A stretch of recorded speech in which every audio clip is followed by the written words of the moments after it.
सर्वात पहिल्यांदा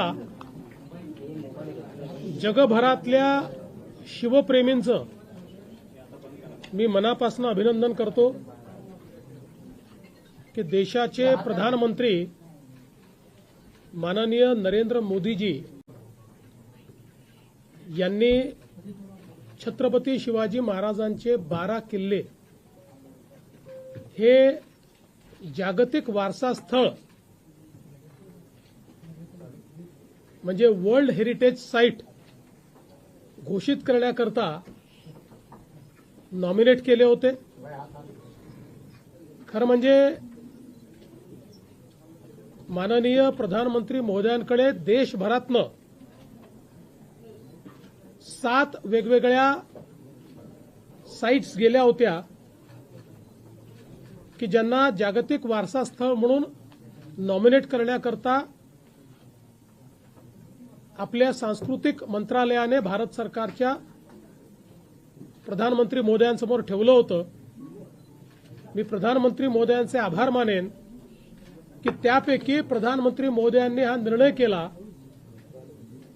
की जागतिक वारसा स्थळ म्हणून छत्रपती शिवरायांचे 12 किल्ले ज्यातले 11 किल्ले महाराष्ट्रात आहे आणि एक जिंजी हा तमिळनाडूमध्ये आहे असे 12 किल्ले नॉमिनेट करण्याचा निर्णय घेतला। आपल्याला कल्पना आहे की किल्ले रायगड, राजगड, प्रतापगड, पन्हाळा, शिवनेरी, लोहगड, साल्हेर, सिंधुदुर्ग, विजयदुर्ग, सुवर्णदुर्ग, खांदेरी आणि जिंजी असे हे 12 किल्ले आहेत। आणि विशेषतः या 12 किल्ल्याच्या संदर्भातलं जे काही स्थापत्य आहे या ठिकाणी वेस्टर्न घाट आणि समुद्र, जंगल अशा सगळ्या या नैसर्गिक विविधतेत कशा प्रकारे याचं स्थापत्य तयार करण्यात आलं, याच्या जागा शोधण्यात आल्या, कशा प्रकारे याचे दरवाजे असे तयार करण्यात आले की जे कोणाला दिसत नाहीत, प्रत्येक ठिकाणी माची कशा तयार करण्यात आल्या, अशा सगळ्या गोष्टी या आपण युनेस्को समोर ठेवल्या। याच्यामध्ये जवळपास वर्षभर त्यांचं डेलिगेशन येऊन त्यांनी सगळ्या किल्ल्यांना व्हिजिट केली। आपले सांस्कृतिक कार्यमंत्री आशिष शेलार यांच्या नेतृत्वामध्ये एक डेलिगेशन आपण तिकडे युनेस्कोमध्ये पाठवलं। त्यांनी टेक्निकल प्रेझेंटेशन केलं।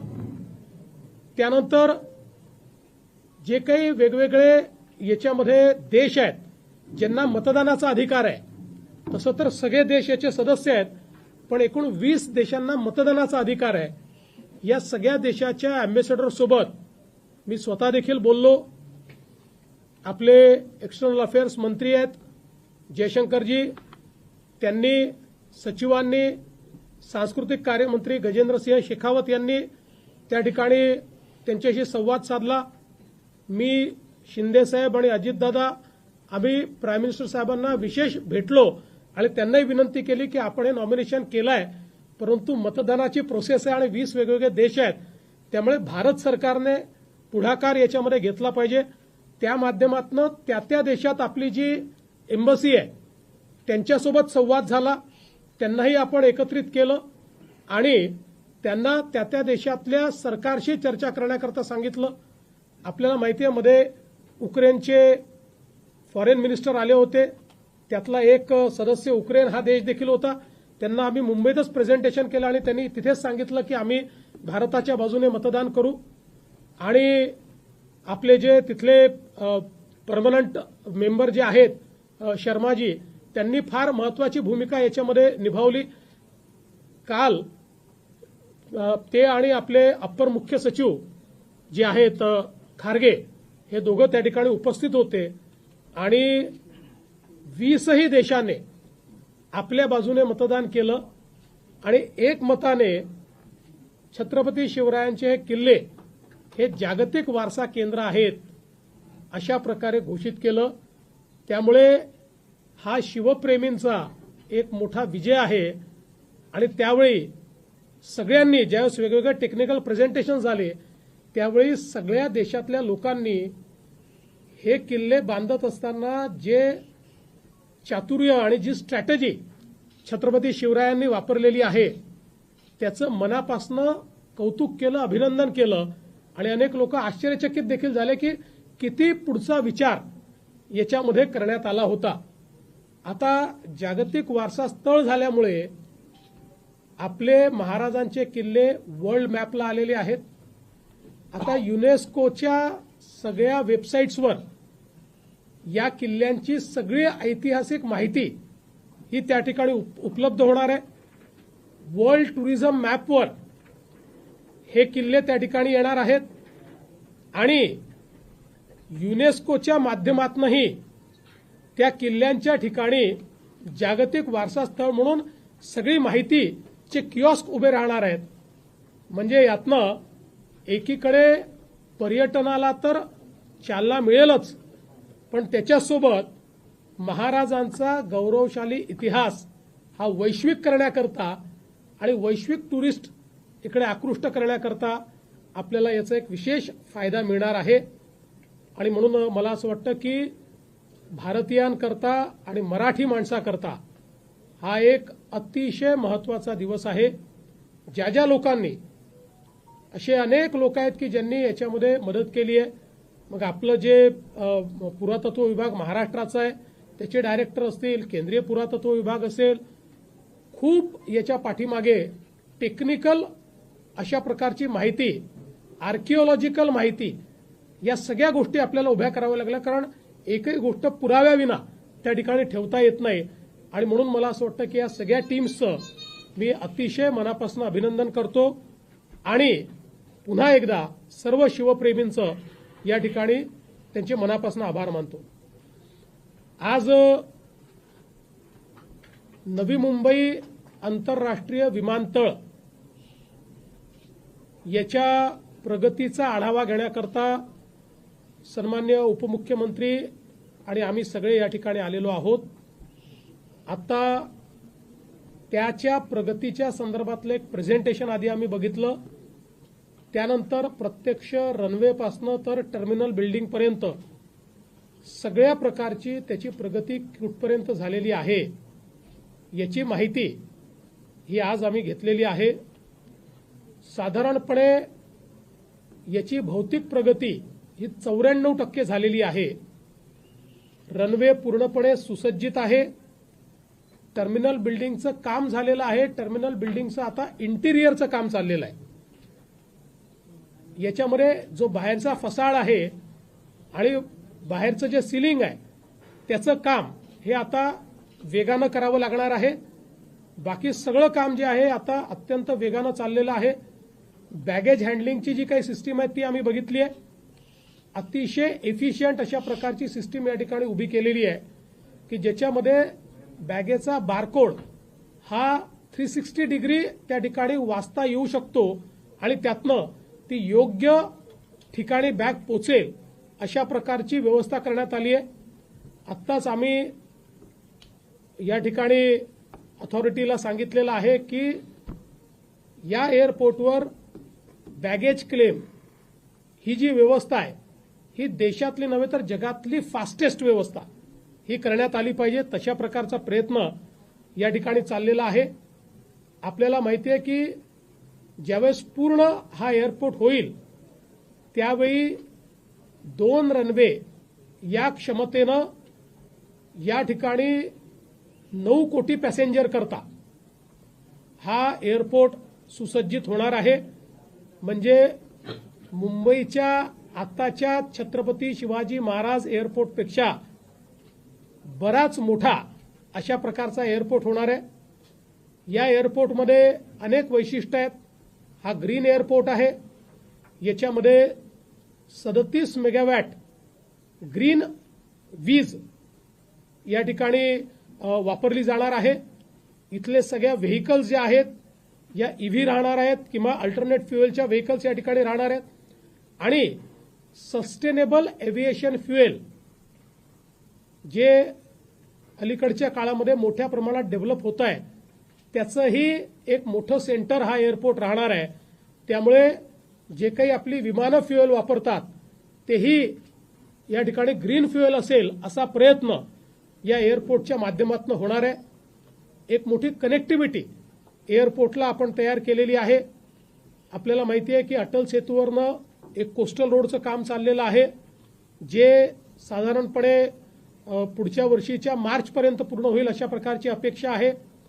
एक ठाण्यावरनं थेट एलिव्हेटेड रोड इथे आला पाहिजे याची संकल्पना शिंदे साहेबांनी मांडली. त्याचंही काम आता लवकरच आम्ही सुरू करणार आहोत. यासोबत चारही दिशांनी इथे येण्याकरता आणि सगळ्या मोड ऑफ ट्रान्सपोर्टनी इथे येण्याकरता, मग ती सबअर्बन रेल्वे असेल, आपली मेट्रो असेल, किंवा अगदी ज्याला आपण वॉटर ट्रान्सपोर्ट म्हणतोय तेही डेव्हलप करण्याकरता या ठिकाणी व्यवस्था आपण करतो आहोत की ज्यातनं पॅसेंजर्सला इथे पोचणं सोपं जाईल. शहरामध्ये देखील अशी व्यवस्था करण्यात येणार आहे की बॅगेज चेक इन हे शहरातच करता येईल आणि बिना बॅगेजचं त्यांना या एअरपोर्टमध्ये येता येईल. अशा प्रकारच्या व्यवस्था देखील या ठिकाणी करण्यात येत आहेत. त्यामुळे पॅसेंजर करता इथे ट्रॅव्हल करणं हा एक अतिशय चांगला एक्सपिरियन्स असणार आहे. याच्या सेकंड फेजपासनं संपूर्ण एअरपोर्टमध्ये आतमध्ये अंडरग्राऊंड मेट्रो सारखी एक ट्रेन धावणार आहे की जी सगळ्या टर्मिनलला कनेक्ट होणार आहे आणि इथे कोणालाही फार पायी चालावं लागणार नाही आणि स्वतःच्या वाहना घेऊनही या ठिकाणी कोंडी करता येणार नाही. अशा प्रकारचं प्लॅनिंग याचं करण्यात आलेलं आहे. जे काही बे तयार करण्यात आले आहेत त्या बेपासनं 500 मीटरमध्ये सगळे लोक पोचू शकतील आणि त्यालाही ट्रॅव्हलेटर्स दिलेले आहेत. अलीकडच्या काळात आपण बघतो की काही एअरपोर्टवर 1-1 किलोमीटर लोकांना पायी चालावं लागतं, पण इथे मात्र याचं प्लॅनिंग करताना ट्रॅव्हलेटर्स दिले असल्यामुळे लोकांना अतिशय सुविधा होणार आहे. त्यामुळे मला असं वाटतं की देशातलं सगळ्यात आधुनिक अशा प्रकारचं एअरपोर्ट या ठिकाणी होत आहे. आता तुमचा पुढचा प्रश्न असेल की पूर्ण कधी होणार आहे. आज आम्ही टार्गेट यांना दिलेलं आहे कारण आम्हाला प्राईम मिनिस्टर साहेबांची वेळ घ्यायची आहे. त्यामुळे आम्ही 30 सप्टेंबरचं टार्गेट हे आज थोडं अँबिशियस आहे, पण हे आम्ही आता या ठिकाणी अडाणी कंपनीचे जे सगळे लोक आहेत आणि आपल्या न्यू मुंबई एअरपोर्ट अथॉरिटीचे जे लोक आहेत आणि आमचे सिडकोचे लोक, अशा तिघांनाही सांगितलेलं आहे. आता 13-14 हजार कामगार या ठिकाणी काम करतायत रोज. त्याची संख्या वाटली तर 1.5 दुप्पट करा, पण 30 सप्टेंबरपर्यंत, कारण आपल्याला कल्पना आहे की आता बाकी तर सगळे लायसन्स झाले आहेत, पण कमर्शियल ऑपरेशन करता सगळं काम पूर्ण करून काही लायसन्सेस लागतात.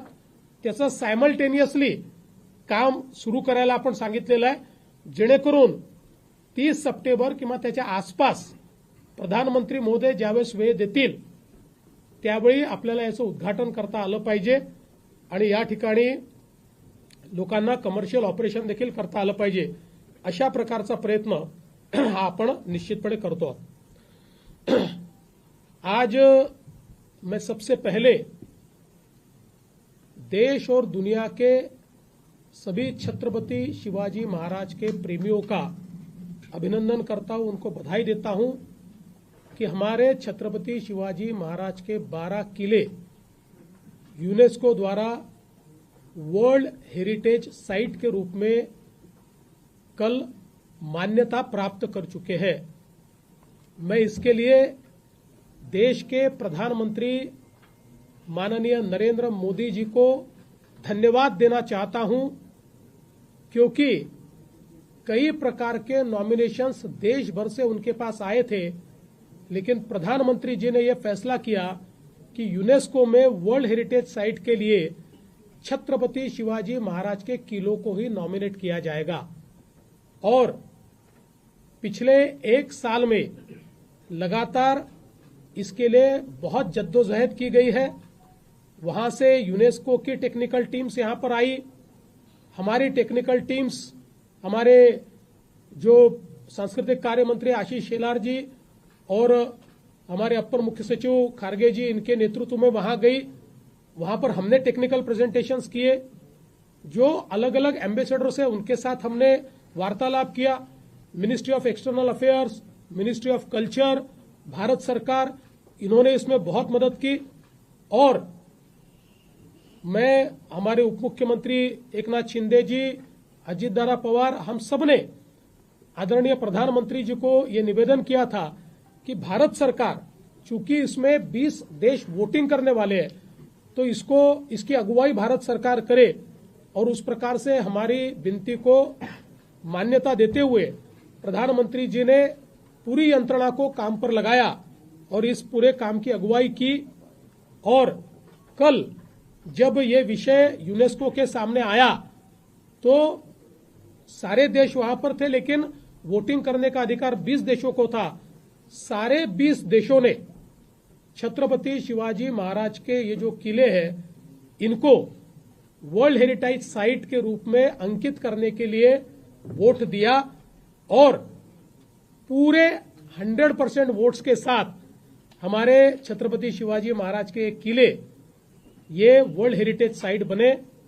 जो प्रेजेंटेशन हमने किए उसमें किस प्रकार से ये किले बहुत ही आर्किटेक्चरल मार्वल है ये हमने बताया, किस प्रकार से बहुत ही डिफिकल्ट परिस्थिति में और बहुत बड़ी बायोडायवर्सिटी में, एक तरफ वेस्टर्न घाट, दूसरी तरफ समुद्र, तीसरी तरफ जंगल, चौथी तरफ हिली एरिया, ऐसी सारी चीजों में इनको किस प्रकार से कैमोफ्लेज किया गया है कि इनका जो गेट है वो भी नहीं दिखाई पड़ता, इतना बड़ा किला है ये भी ध्यान में नहीं आता, उस पर पानी की व्यवस्था, उस पर भंडारण की व्यवस्था, उसमें रहने की व्यवस्था, ये सारी चीजों का प्लान ये अहेड ऑफ द टाइम है। और किस प्रकार से इन किलों के कारण लोगों को अच्छा शासन देने में छत्रपति शिवाजी महाराज कामयाब हुए, ये सारी चीजें उनके सामने रखी गई और सबने छत्रपति शिवाजी महाराज ने जो ये आर्किटेक्चर खड़ा किया,